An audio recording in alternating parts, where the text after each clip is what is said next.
बाबा गुल्ली बुल्ली और शॉन से कहते हैं, देखो तुम सभी को पता है कि मेरी बाइक और जादुई डंडा किसी ने चुरा लिया है और मुझे पता नहीं क्यों ऐसा लग रहा है कि मैं उसे जानता हूँ, लेकिन वो जो भी है जल्दी पकड़ा जाएगा। मुझे तो डर इस बात का है कि कहीं वो जादुई डंडे के राज ना जानता हो, वरना तबाही मचेगी और ऐसी तबाही की तुम लोग सोच भी नहीं सकते। तभी शॉन ने कहा, बाबा अगर आपको पता चल गया कि आपकी बाइक और डंडा किसने चुराया है तो आप उसे माफ कर देंगे क्या? बाबा ने कहा, नहीं, उसे चोरी करने की सजा मिलेगी। गरम तेल में उसे तला जाएगा, वो भी बेसन लगाकर, और फिर कुत्तों को खिला दिया जाएगा। बाबा की ये बात सुनकर शॉन डर गया। अब उसे समझ में नहीं आ रहा कि क्या किया जाए। अगर बाबा को पता चल गया कि बाबा का जादुई डंडा और बाइक उसी ने चुराई है तो बाबा उसे गरम तेल में तलेंगे, वो भी बेसन लगाकर। और अगर बाबा ने उसमें लाल मिर्च और नींबू भी डाल दिया तो क्या होगा? ये सोचकर ही शॉन का दिल घबराने लगा। शॉन बोला, बाबा मेरी तबीयत ठीक नहीं है, मुझे घर जाना है। चलो गुल्ली बुल्ली घर चलते हैं, हम लोग कल आएंगे बाबा के पास। ये बात सुनते ही बाबा ने कहा, एक बात तो मैं तुम लोगों को बताना ही भूल गया। मैं अपनी बाइक और डंडे को ढूंढने के लिए जादुई मंत्र पढ़ने जा रहा हूँ। मुझे ये काम 3 दिन करना होगा और फिर 3 दिन के बाद जादुई डंडा और मेरी बाइक दोनों ही मेरे पास होगी, साथ में वो चोर भी जिसका पकोड़ा बनाया जाएगा, वो भी बेसन लगाकर। इसलिए तुम लोग कोई भी ऐसा काम मत करना जिसकी वजह से तुम लोग किसी बड़ी मुसीबत में फंस जाओ, क्योंकि मैं 3 दिनों तक तुम्हारी कोई मदद नहीं कर पाऊंगा और ना ही तुम लोग मुझे परेशान करना। अब तुम लोग घर जाओ गुल्ली बुल्ली और मुझे अपना काम शुरू करने दो। बाबा की बात सुनकर गुल्ली बुल्ली और शॉन वहाँ से जाने लगे। थोड़ा आगे आने के बाद शॉन ने कहा, अब क्या होगा गुल्ली बुल्ली?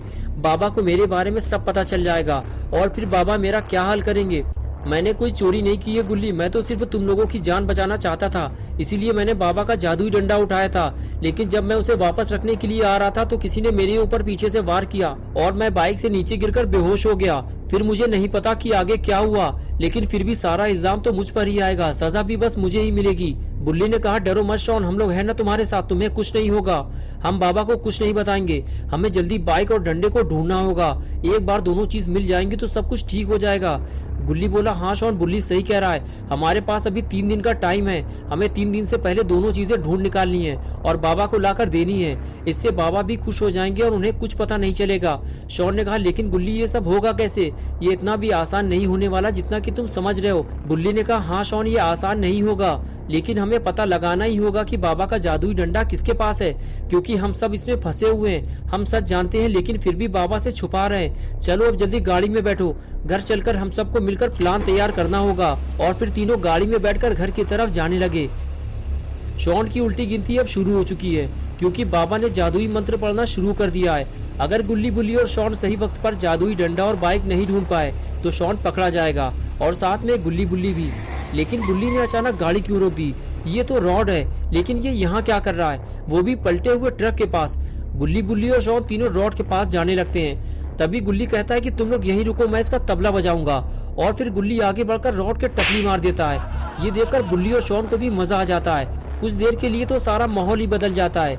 गुल्ली बुल्ली और शॉन अपना सारा दुख दर्द भूल जाते हैं। तभी रॉड कहता है कि तुम लोग आज बहुत खुश लग रहे हो, लगता है किसी पार्टी से आ रहे हो। बुल्ली कहता है, नहीं रॉड, ऐसा नहीं है, हम लोग एक बड़ी मुसीबत में फंसे हुए हैं। बाबा लंगोटी लाल की बाइक और डंडा चोरी हो गया है। शॉन उसे चुपके से उठा लाया था हमें बचाने के लिए, वो भी बिना बाबा से पूछे। लेकिन जब ये उसे वापस रखने जा रहा था तभी किसी ने रास्ते में इसे डंडा मारकर बेहोश कर दिया। फिर बाइक और डंडा छीन लिया गया। रॉड ने कहा, इसमें डरने की कोई बात नहीं है, मेरे पास दादाजी का एक पुराना डंडा रखा हुआ है, मैं तुम्हें उसे दे दूंगा और तुम बाबा को दे देना, बस तुम्हारी टेंशन खत्म। गुल्ली ने कहा, हमें किसी अगलू पगलू आदमी का डंडा नहीं चाहिए रॉड, वो बाबा का जादुई डंडा था, अगर वो किसी गलत आदमी के हाथ लग गया तो न जाने क्या होगा। शॉन बोला, सिर्फ 3 दिन का टाइम है रॉड, बाबा ने जादुई मंत्र पढ़ना शुरू कर दिया है, ये पता लगाने के लिए कि उनकी कुटिया से डंडा और बाइक कौन चोरी करके ले गया है। 3 दिन बाद बाबा को मेरे बारे में पता चल जाएगा कि मैंने ही दोनों चीज बाबा से पूछे बिना उठाई थी। रॉड ने कहा, तुम लोग बाबा से सच क्यों नहीं बता देते हो? मुझे लगता है बाबा तुम लोगों को माफ कर देंगे। गुल्ली बोला, हाँ यही तो मैं भी इससे कह रहा था, लेकिन डर के मारे ये बताना नहीं चाहता। इसे डर है कि बाबा इसको गर्म तेल में बेसन लगाकर फ्राई कर देंगे। रॉड बोला, हो भी सकता है यार, बाबा का कोई भरोसा नहीं, जरा जरा सी बात पे मारने लगते हैं, मुझे तो बहुत डर लगता है बाबा से। तभी बुल्ली ने कहा, लेकिन रॉड तुमने ये तो बताया ही नहीं कि तुम इतनी रात में यहाँ क्या कर रहे हो? रॉड बोला, इधर से जाते हुए मुझे ये पलटा हुआ ट्रक दिखाई दिया तो मुझे लगा कि किसी का एक्सीडेंट हुआ है, इसीलिए मैं रुक कर ये देखने लगा और देखते ही मैं पहचान गया, ये ट्रक तो ग्रैंडपा चलाते हैं। रॉड की बात सुनते ही गुल्ली बुल्ली और शॉन के होश उड़ गए। शॉन ने कहा, इसका मतलब कि ये सारा काम ग्रैंडपा का है और यहाँ कोई एक्सीडेंट नहीं हुआ है रॉड, ये ट्रक तो बाबा ने पलटाया है। शॉन और रॉड आपस में बात कर ही रहे होते हैं, तभी खूनी पिग वहाँ आ जाता है और ये चारों लोग उसे देखने लगते हैं। खूनी पिग गुल्ली और बुल्ली से कहता है कि मैं तुम्हारे घर गया था, लेकिन किसी ने दरवाजा ही नहीं खोला, इसीलिए मैं बाबा के पास जा रहा था। अच्छा हुआ तुम लोग रास्ते में ही मिल गए, जल्दी चलो मेरे साथ, मैं कुछ दिखाना चाहता हूँ तुम लोगों को, टाइम बहुत कम है।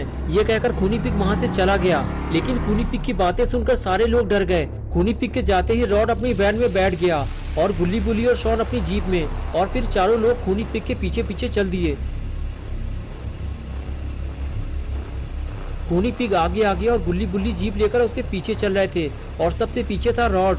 कुछ दूर चलने के बाद खूनी पिग अपने जंक यार्ड पहुंच जाता है। खूनी पिग ने अपनी बाइक रोकी और नीचे उतरकर बुल्ली और रॉड को रुकने का इशारा किया। बुल्ली और रॉड ने भी अपनी अपनी गाड़ी रोक दी। खूनी पिग बोला, यही है मेरा कबाड़ खाना, जल्दी आओ अंदर। और फिर खूनी पिग अंदर जाने लगा। गुल्ली बुल्ली और शॉन भी रॉड को लेकर अंदर जाने लगे। आज पहली बार गुल्ली बुल्ली और शॉन को पता चला है कि खूनी पिग कबाड़ का काम करता है, लेकिन वो इस कबाड़ खाने में गुल्ली बुल्ली को लेकर क्यों आया है कि तभी खूनी पिग ने इन लोगों को कुछ ऐसा दिखाया जिसको देखते ही इन लोगों के होश उड़ गए। खूनी पिग बोला, तुम लोग इस सुपर बाइक को तो जानते ही होगे, कुछ देर पहले मिस्टर मीट ये बाइक लेकर यहाँ आया था और उसके पास बाबा का जादुई डंडा भी था, और मुझसे कहने लगा इस बाइक को जल्दी अपने जंक यार्ड में कहीं छुपा लो खूनी पिग, बाद में हम इसे बेचकर पैसा आपस में बांट लेंगे। लेकिन ये बात किसी को पता नहीं चलनी चाहिए, वरना अंजाम बुरा होगा तुम्हारा, मेरी नजर रहेगी तुम पर। ये कहकर वो यहाँ से चला गया। मैं इसे देखते ही समझ गया था कि ये तो बाबा की बाइक है और ये उसे चुरा कर लाया है। बुल्ली बोला, हाँ ये बाबा की बाइक है खूनी पिग, तुम्हें इसको वापस करना होगा, और अगर तुमने इसे वापस नहीं किया और बाबा को पता चल गया तो फिर समझ लो खूनी पिग तुम्हारी डेड बॉडी कब्रिस्तान या शमशान में मिलेगी। ये सुनकर खूनी पिग बोला, मैं इसे तुम लोगों को नहीं दे सकता, वरना मिस्टर मीट मेरी जान ले लेगा। बुल्ली, जाओ बुल्ली, तुम लोग जाकर अब बाबा को लेकर आओ,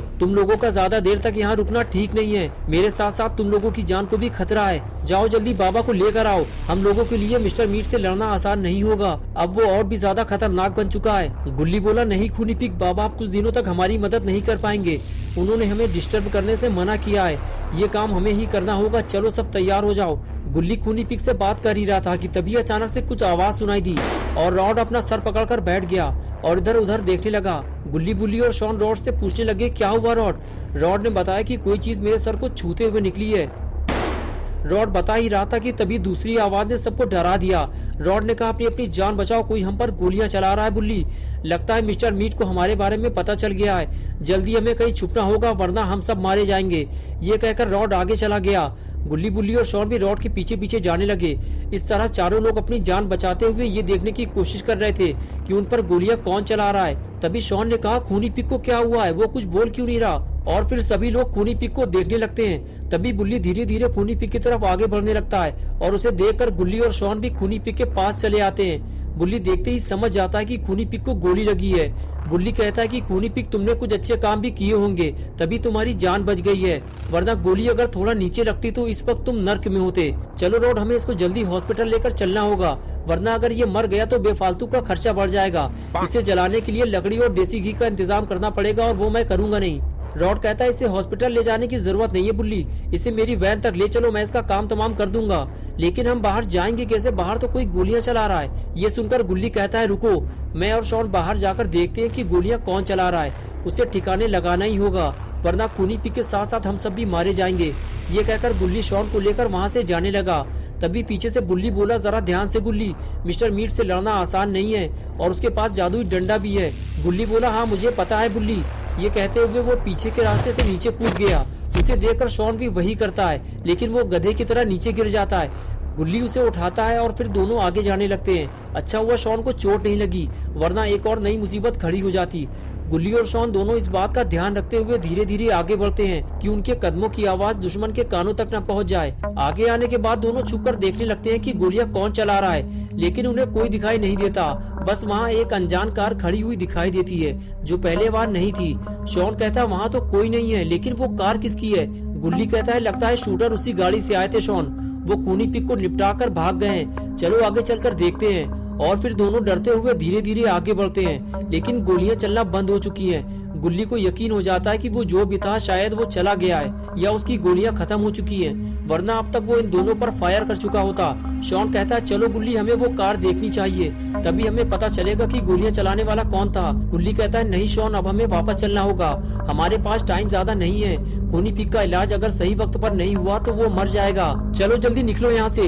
ये कहते हुए गुल्ली अंदर जाने लगता है, लेकिन शॉन उसके पीछे नहीं जाता। उसे तो बस उस कार की पड़ी है, वो देखना चाहता है कि वो गाड़ी है किसकी, इसलिए वो अकेले ही उस कार की तरफ आगे बढ़ने लगता है। तो दोस्तों क्या होगा अब गुल्ली बुल्ली और शॉन का? क्या शॉन कार देखकर शूटर को पहचान जाएगा या फिर शॉन कोई बड़ी मुसीबत में फंस जाएगा? ये सब हम देखेंगे पार्ट 2 में। दोस्तों पार्ट 2 देखने के लिए वीडियो को लाइक करें, चैनल को सब्सक्राइब करना और बेल आइकन प्रेस करके ऑल नोटिफिकेशन ऑन करना ना भूलें।